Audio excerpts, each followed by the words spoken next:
Get out of my son's house. Women like you don't belong here, his mother hissed as she pointed to the door. 8 months pregnant, the black wife watched them pack her dresses, books, and even her prenatal vitamins into boxes labeled donate. Her sister-in-law laughed as movers dragged everything away. Don't look at me like that, the mother-in-law said.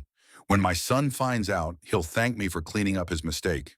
They shoved her onto the porch, snatched the keys, slammed the door, and toasted behind the curtains as if they had finally taken back the house.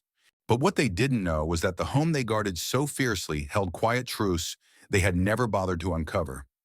Documents unopened, signatures ignored, and an ownership detail that would turn their confidence into panic. So when he arrived and calmly asked, "Who told you this was your house?" their celebration froze midair. If you were watching from across the street, what truth would you suspect? Comment below and support the channel. Solène Crestwood felt the familiar tightness in her chest the moment she stepped onto the creaking porch of the Whitlock house. The old siding, the dim porch light, the smell of old varnish clinging to the doorway. None of it bothered her as much as the people waiting inside. Kaylin squeezed her hand gently. He always did that right before they entered, as if he sensed every silent storm gathering behind her calm expression. Inside, Genevieve Whitlock was arranging silverware with the precision of someone preparing for battle. Her eyes flicked up, scanning Solène from her curls to her shoes, landing briefly on her simple black dress. The smile she forced was thin. "You two made it. I was starting to think the traffic had swallowed you." "We're right on time, Mom," Kaylin said, stepping forward to kiss her cheek. Solène offered a polite smile. "It's good to see you, Genevieve." "Of course, dear," Genevieve replied. "We're all so curious about your projects lately." Her tone stretched the word until it almost snapped. In the dining room, Orson Whitlock sat with a glass of wine, his posture slouched but his eyes sharp enough to catch every shift of tension.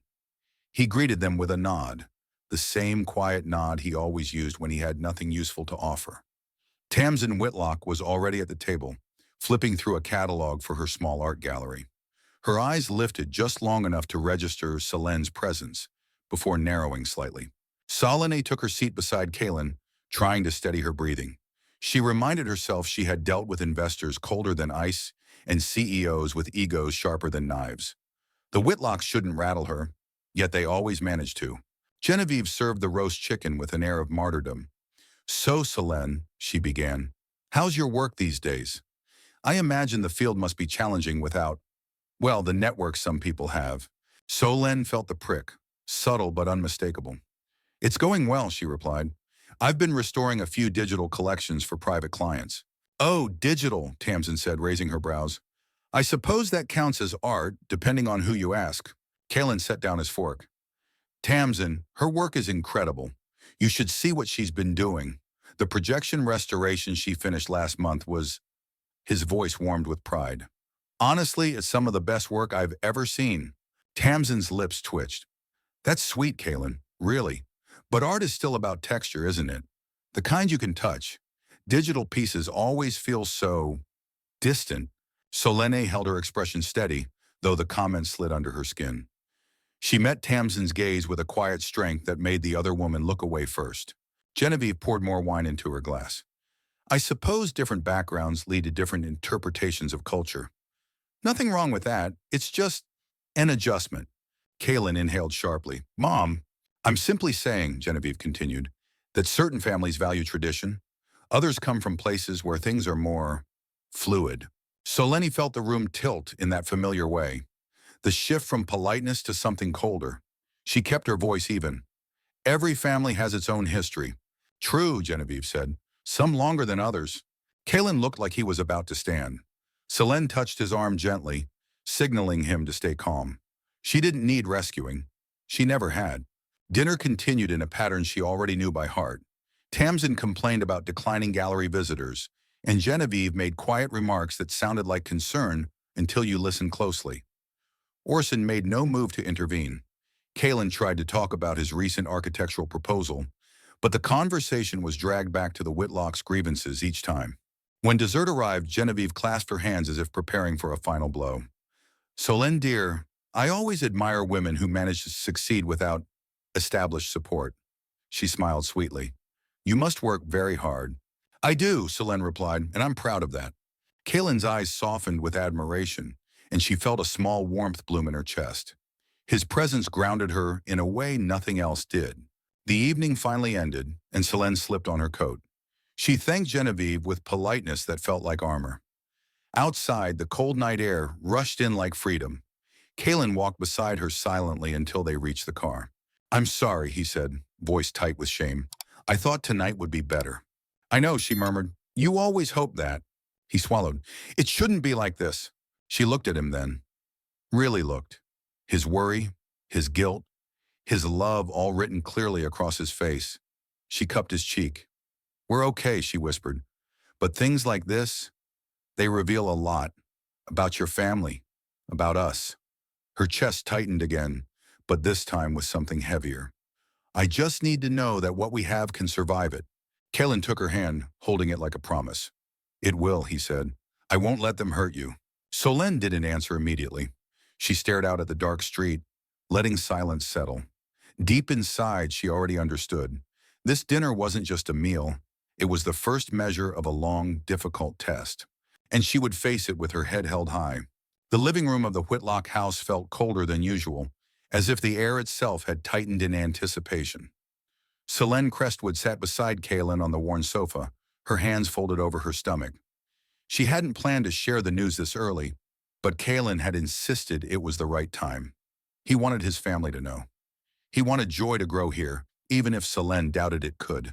Genevieve Whitlock entered with a tea tray balanced in her hands, her expression composed. Tamsin followed behind her, tapping on her phone until she slipped it into her pocket with a bored sigh. Orson sat in his usual armchair, resting his hands on his knees. None of them sensed what was coming, and for a moment Solène allowed herself to hope the reaction might surprise her.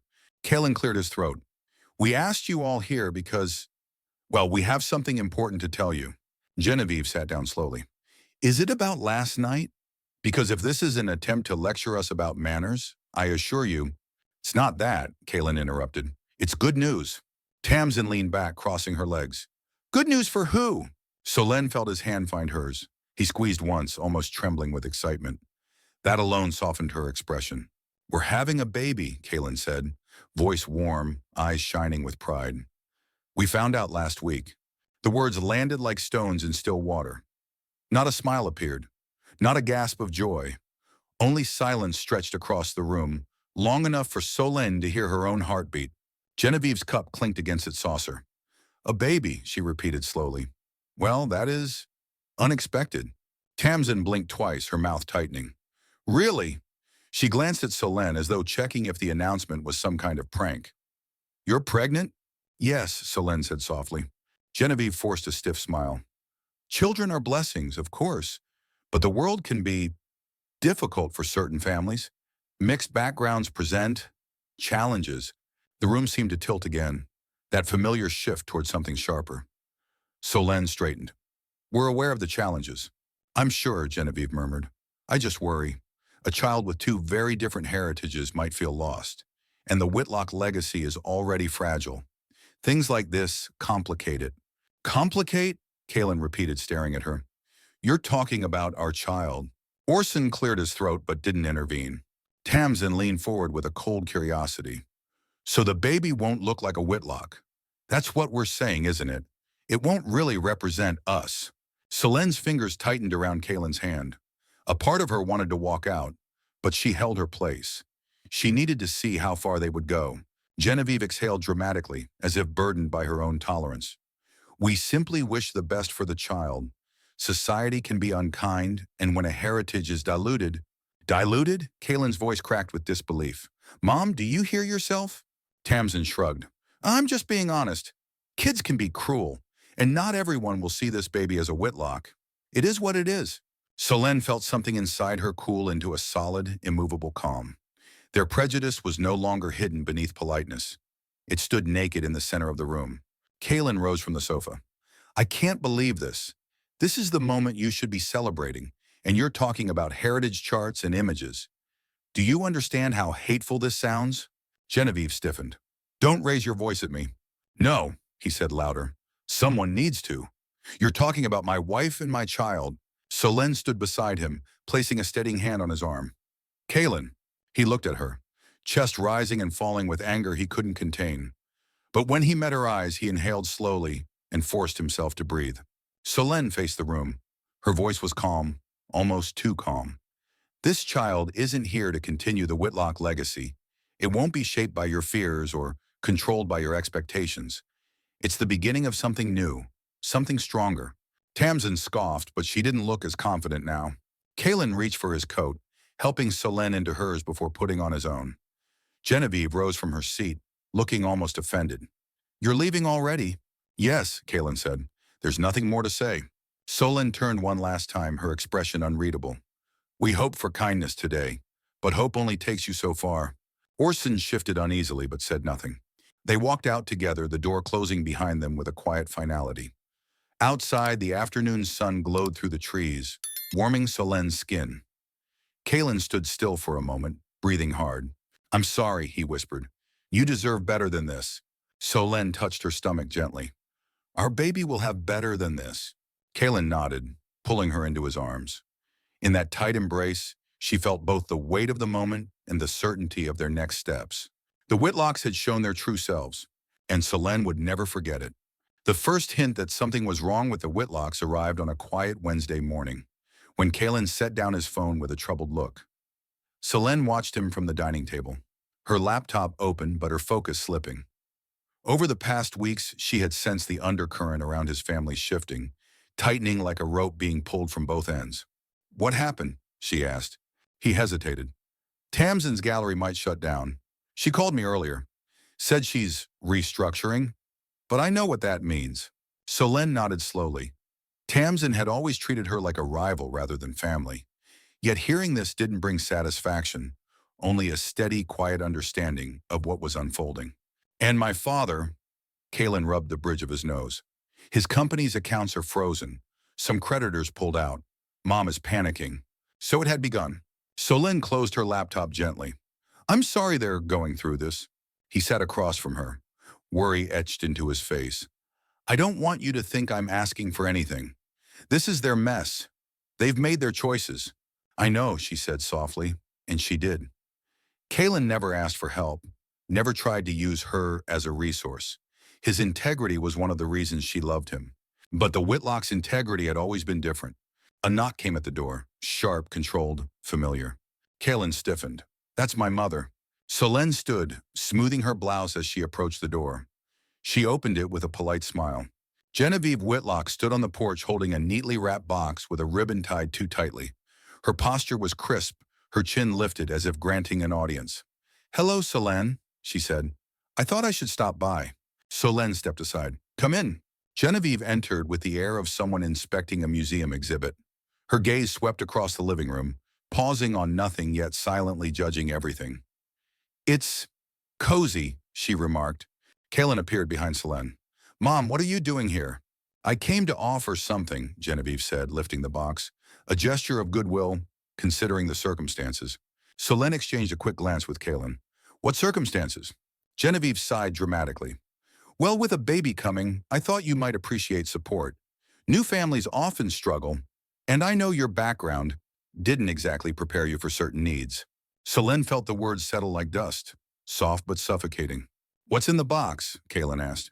Just a few items, Genevieve replied, handing it to Solène. Clothes your aunt used to keep, and a little money for emergencies. I know finances can be unpredictable for people in your line of work. Solène opened the box. Inside were faded baby clothes, carefully folded but old enough to show yellowed edges. At the bottom sat an envelope filled with bills, an amount small enough to be insulting, large enough to say, you need this. It wasn't help. It was humiliation wrapped in silver ribbon. Kaylin's face flushed with anger. Mom, what is this supposed to be? A gift, Genevieve insisted. Something meaningful and practical. I'm sure Solène appreciates it. Solène closed the box gently. Thank you for thinking of us, but we won't be needing these. Genevieve blinked. I beg your pardon? Our child will be fine, Solène said, and we can manage on our own. I'm trying to support you, Genevieve said, offended. Kaylin stepped forward. Mom, you're not helping. You're patronizing her. Genevieve set her jaw.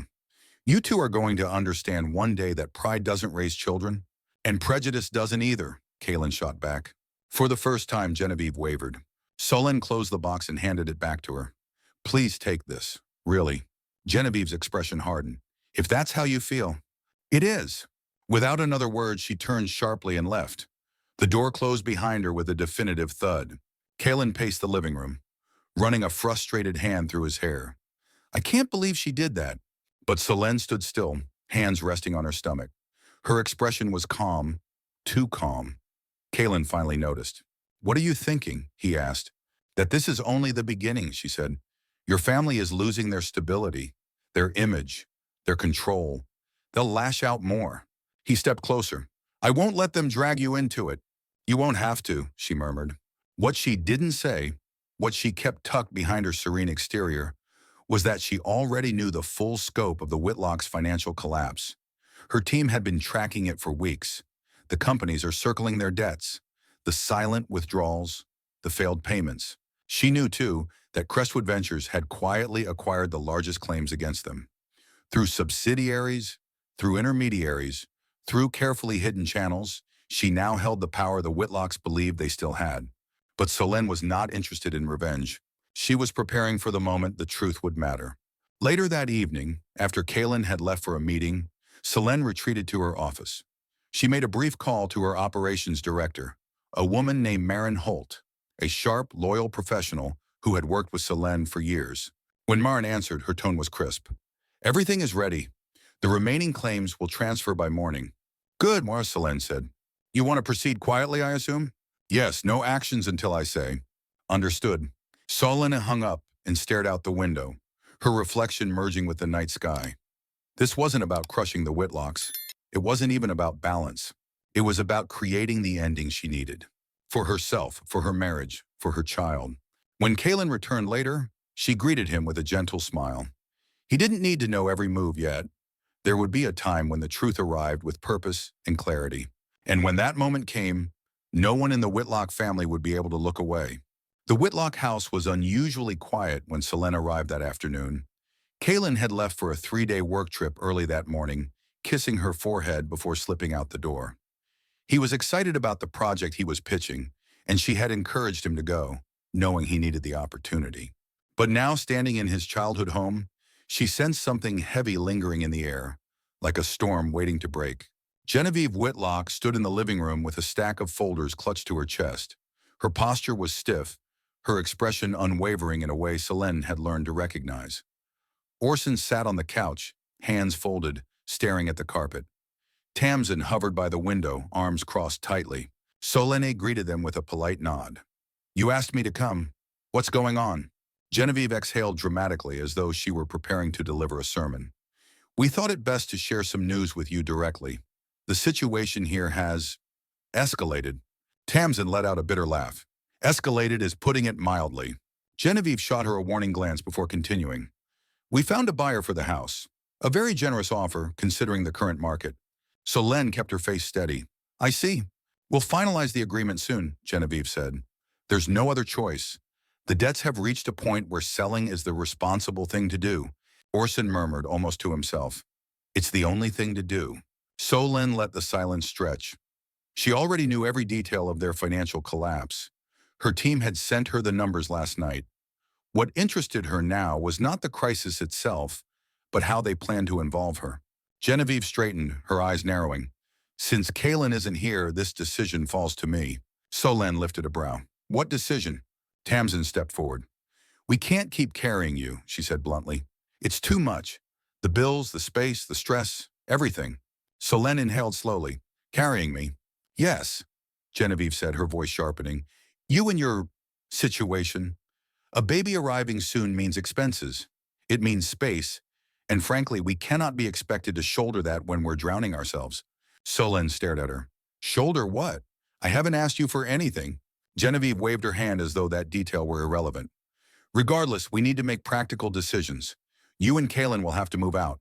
The house must be cleared quickly for the sale. Tamsin added, Mom says 1 week. Solène nearly laughed, but there was nothing funny about the moment. She understood now. This wasn't about logistics or finances. It was about power. A final attempt to assert control before everything slipped away from them. She clasped her hands before her.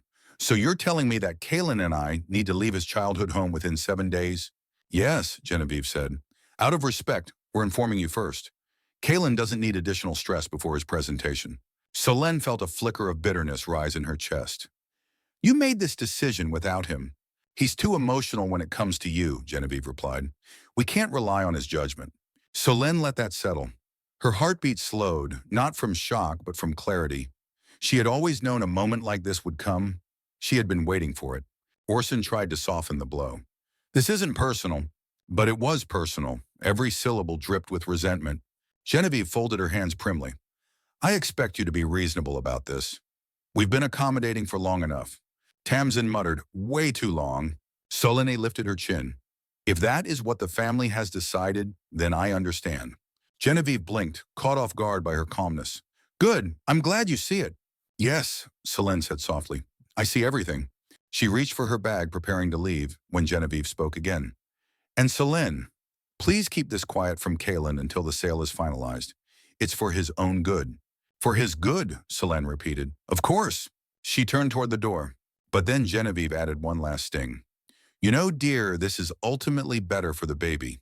It's not ideal for a child to start life in an unstable environment. Solène paused, her hand on the doorknob. She didn't turn around. Her voice came out soft, even, dangerously composed. Thank you for the clarity. Outside, the air was crisp. She inhaled deeply, letting it cool the fire rising beneath her chest. She walked to her car, opened the door, and sat for several seconds without moving. Then she took out her phone. A single call. 3 calm words. Everything she needed to trigger the next step in the plan she hadn't wanted to use. Begin the process. Her voice didn't shake. Her hand didn't tremble. She looked at the Whitlock house one last time through the windshield. There was no fear, only resolve. This was the moment she had been preparing for. And soon the family who tried to cast her out would learn who truly held the keys to their fate. Kalen Whitlock arrived home earlier than planned, the excitement from his successful meeting carrying him forward. He had rehearsed how he would tell Solène, imagining her smile, the way her eyes softened when she was genuinely proud. He parked the car quietly, hoping to surprise her. But as he approached the front porch, the sound of raised voices cut through the morning stillness. He froze. Genevieve's sharp tone echoed from inside.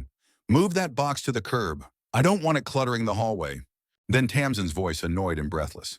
Why does she have so many books? This is ridiculous. Kalen's stomach dropped. He pushed open the door without knocking. The living room was a mess.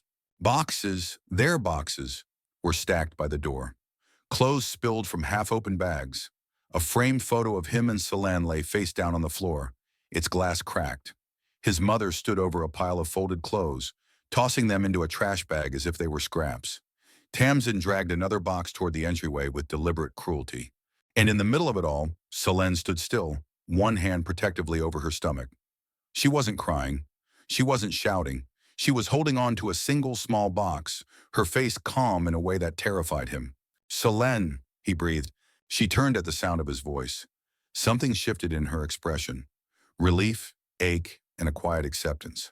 Kalen, she said softly. Genevieve startled at his appearance. You're home early. What is going on? His voice was low, dangerous. Genevieve straightened. We're clearing space, dear. The buyer will come for a walkthrough soon, and we can't... He didn't let her finish. Why are you touching our things? Tamsin rolled her eyes. Because you need to move out, obviously. We already told... Move out! His gaze snapped to Solène. What is she talking about? Solène opened her mouth, but Genevieve interrupted. We made a family decision. With a baby on the way, you two can't stay here. This house needs to be sold to recover from the debt we're drowning in. You should be grateful we gave you notice. Tamsin added, a whole week. That's more than enough time. Kalen stared at them, disbelief turning into fury. You're throwing my pregnant wife out of her home? Genevieve scoffed. Don't be dramatic. We simply can't afford to support... Support? Kalen's voice cracked. When have we ever needed anything from you? Tamsin dropped the box she was carrying. You're making this harder than it needs to be. Kalen stepped between her and Solène, shielding his wife. Don't touch anything else. Genevieve's composure broke. She is destroying this family. Ever since she came into the picture, things have fallen apart. Opportunities, relationships, everything. And now she's dragging you with her. I won't let that continue. Solène inhaled gently, keeping her voice steady. Genevieve, this isn't necessary. If you want us to go, we will. There's no need to... No, Kalen said sharply, turning to her. Don't you dare be the reasonable one right now. He faced his family again, his mother pale with rage, his sister smirking with superiority. His father, silent as always, was standing by the hallway pretending not to be involved. Kalen's voice dropped, even colder than before. You had no right. Tamsin scoffed. You're overreacting. No, he said. I've been underreacting for years. There was a finality in his tone that made the room still. Genevieve's mouth tightened. Kalen, you are our son. You belong here. She doesn't. Kalen walked toward her, eyes blazing. This house may have raised me, but she is my home now. Genevieve flinched, but she didn't give up. If you walk out that door with her, don't expect to come back. We won't fix this again. Fix? Kalen almost laughed. You broke everything. He reached for Solenne's hand, steady and sure. We're leaving. Genevieve's voice rose sharply. I forbid it. Kalen turned back to her with a calmness that felt like a final severing. You don't get to forbid anything. He stepped closer, looking straight into her eyes. If anyone needs to leave this house, it's you. The words hung in the air, heavy, irreversible. Tamsin gasped. Orson looked away. Genevieve's face crumpled in shock, fury, and something like fear. Solène squeezed his hand, her voice soft. Kalen, we should go. He nodded. We will, but not before I finish this. He turned to his family one last time. I loved you. I did. But love can't survive this kind of cruelty. No one spoke. He guided Solène toward the door, grabbing only what she carried. The sun lit her face as they stepped outside. She exhaled shakily, and Kalen wrapped an arm around her shoulders. I'm so sorry, he whispered. You didn't do this, she said. They did. They reached the car, neither looking back. Inside the house, the Whitlocks didn't move, as if struck by the weight of their own actions. But outside, something deeper had shifted. For the first time, Kalen chose not just his wife, but the life he wanted to build with her. And for the first time, Solène let herself believe he truly meant it. The living room was still vibrating with the echo of Kalen's final words when the door closed behind him and Solène. For a moment, the Whitlock house seemed suspended in a strange, breathless silence. Boxes lay scattered across the floor. A lamp had tipped over. Genevieve stood frozen, her hand trembling on the armchair. Tamsin's face was twisted in disbelief, her mouth open but no sound coming out. Orson hovered behind them, unsure whether to sit, stand, or disappear. Then Tamsin snapped out of it first. Oh, please, she scoffed loudly. He thinks he's some noble hero, as if this sudden performance changes anything. Let him storm out. He'll come crawling back the minute reality hits him. Genevieve shook her head, anger reigniting in her eyes. He's being manipulated. She's been controlling him from the moment she set foot in this house. I warned him. I told him what would happen. But he never listens. Tamsin nodded sharply.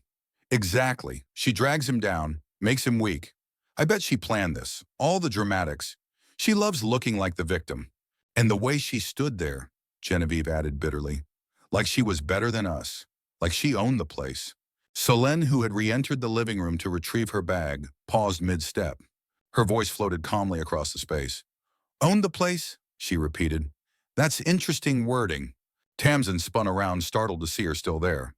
What do you want now? Didn't you leave? Solène stepped inside fully, her posture upright, her presence suddenly larger than the room. She rested one hand gently on her stomach and looked at them with a levelness that felt unnervingly controlled. I came back for one thing, she said. Genevieve laughed sharply. What, more drama? Haven't you caused enough? No, Solène replied, not yet. She reached into her bag, pulled out her phone, and tapped the screen with a quiet confidence that didn't match the chaos around them. Tamsin snorted. What, calling your friends to help you pack? No, Solène said, lifting the phone to her ear. Calling the people who actually own this house. That silenced the room. Genevieve blinked. What are you talking about? Solène turned slightly as someone picked up the call on the other end. Her voice sharpened into something precise and authoritative.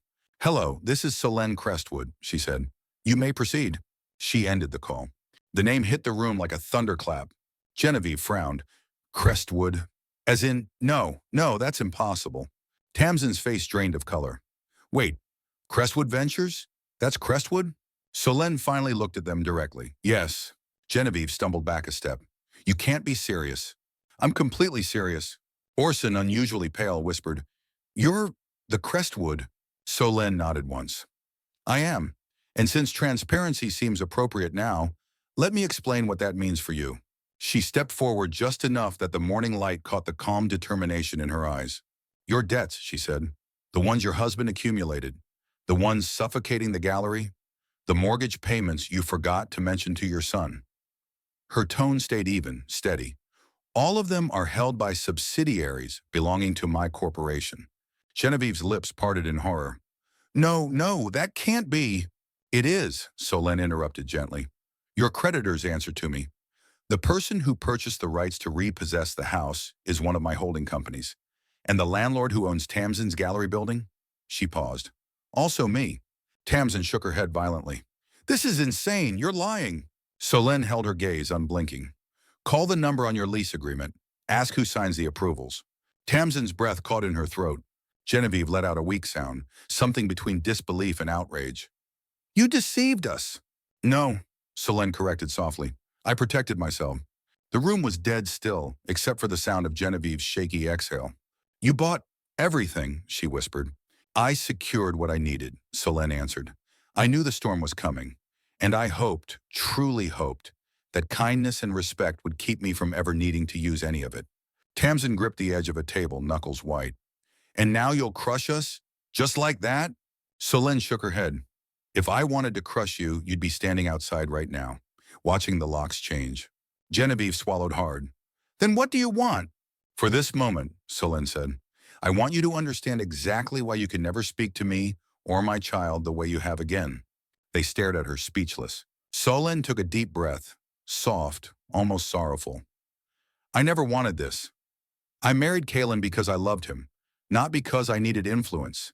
I came into this family believing that love could soften even the harshest walls. Her eyes glistened. But some walls only crumble when the truth hits them hard enough. She walked toward the door, pausing before stepping out. One more thing, she said quietly. Your eviction notice will arrive soon. Not today, not tomorrow, but soon enough for you to understand the weight of your choices. Genevieve's shoulders sagged. Tamsin looked stunned. Orson looked defeated. Solène opened the door. Light spilled onto her face, softening the final words she left behind. Goodbye, Genevieve. Goodbye, Tamsin. Take care of yourselves. Then she stepped outside, into fresh air, into clarity, into the beginning of her victory. The rented cottage in Portland was quiet except for the soft hum of the heater and the distant sound of rain hitting the windows. It had been 3 days since the confrontation at the Whitlock house. 3 days since Kalen had walked away from the world he grew up in. 3 days since Solène had revealed the full weight of who she truly was. They hadn't spoken about it yet. Not really. Kalen had asked if she was all right. He had held her when she trembled from exhaustion. He had made her tea, watched over her, and touched her gently as if afraid she might break. But he hadn't asked for explanations. Tonight she would give him one.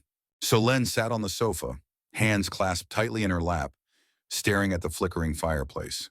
When Kalen stepped into the room, she looked up, heart beating too fast. He hesitated by the doorway. Can we talk? Yeah, she said, please. He sat beside her, close but not crowding her. His eyes searched her face, gentle, patient, full of quiet ache. What happened back there? He began. I didn't understand all of it. I still don't. But I know you were protecting yourself. And me. He swallowed. I just want the truth now. The whole truth. Solène inhaled slowly, bracing herself. You deserve that. She folded her hands together, steadying her breathing. I didn't lie to you, Kalen, but I didn't tell you everything either. He nodded. I know. When I left my old life behind, she continued, I wanted peace. I wanted anonymity. I built Crestwood Ventures from nothing. No family money, no contacts, just my work. But success like that draws attention. It draws danger. So I created a separate identity for the company. I kept my name out of the spotlight. Only a few people in my inner circle know the truth. Kalen listened, eyes softening. And you didn't tell me because I wanted one part of my life to be simple, she whispered. One part untouched by power or business or expectations. With you, I could breathe. You saw me, not the empire. He leaned back slightly, letting the words sink in. I wasn't strong enough for you to trust me with it? No, she said quickly. It wasn't about strength. It was fear. I was afraid you'd look at me differently, afraid I'd lose the one place where I wasn't measured or weighed. He exhaled slowly. Soul, and with your family, she added quietly. I didn't want to complicate things more. I knew how they saw me. How did they see my background? If they knew I controlled more than all of them combined, the situation would have exploded even sooner. Kaylin looked at the fire for a long moment. I should have protected you better. You tried, she said, every time. But they never wanted to meet me in the middle. He closed his eyes, jaw tightening. I still can't believe what they did.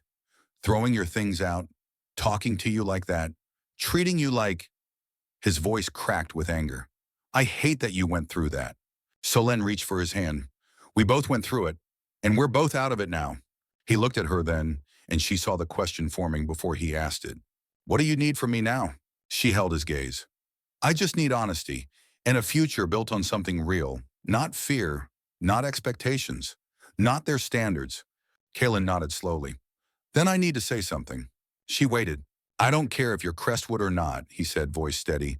I don't care if you own buildings or companies or half the state. I love you. His fingers tightened around hers. I married you because you're the strongest, kindest woman I've ever known. You've survived things I can't imagine, and you still choose love over cruelty every time. Her eyes burned with sudden warmth. He continued softly. Do you trust me now, enough to let me carry some of this with you? I do, she whispered. I trust you completely. Kaylin exhaled shakily and leaned forward, pressing his forehead to hers. Then we'll start over. Just us. A gentle knock sounded at the door. Kaylin frowned. I'm not expecting anyone. It's fine, Solène said. He answered it and found a tall woman in a sleek coat standing outside, holding an envelope. Her name was Maren Holt, Solène's operations director, the woman who helped run the financial skeleton of Crestwood Ventures. She offered Kaylin a polite nod. I apologize for the timing, she said, but the documents you requested are ready. Solène approached them. Thank you, Maren. Kaylin blinked. Documents? Solène took the envelope and looked at him gently. Something to close the last door. Inside the envelope were the finalized contracts, the sale of their old East Coast house, the formal release of the Whitlock's debts, the transfer of control that severed every financial tie to his family. Kaylin stared at the papers, then back at her. You did this for us. For our future, she corrected. I don't want shadows following our child. He nodded, emotion tightening in his throat. Later that evening, after Maren left, Kaylin pulled out the blueprints he had brought back from his trip, a design for a small, warm home surrounded by trees. A home meant for three. I want to show you something, he said quietly. Solène's breath caught when she saw the design. This is beautiful. It's our beginning, he said. If you want it. She touched the paper gently. I do. They stood together in the glow of the fireplace, their hands intertwined, the future no longer clouded by lies or fear. Whatever came next would be theirs, honest, equal, and unbreakable. Thank you for following this journey with Solène and Kaylin. Their story reminds us that love, truth, and courage can rebuild even the deepest wounds. I'd love to hear your thoughts. What moment moved you the most? Share your feelings below and stay with me for the next story. See you soon.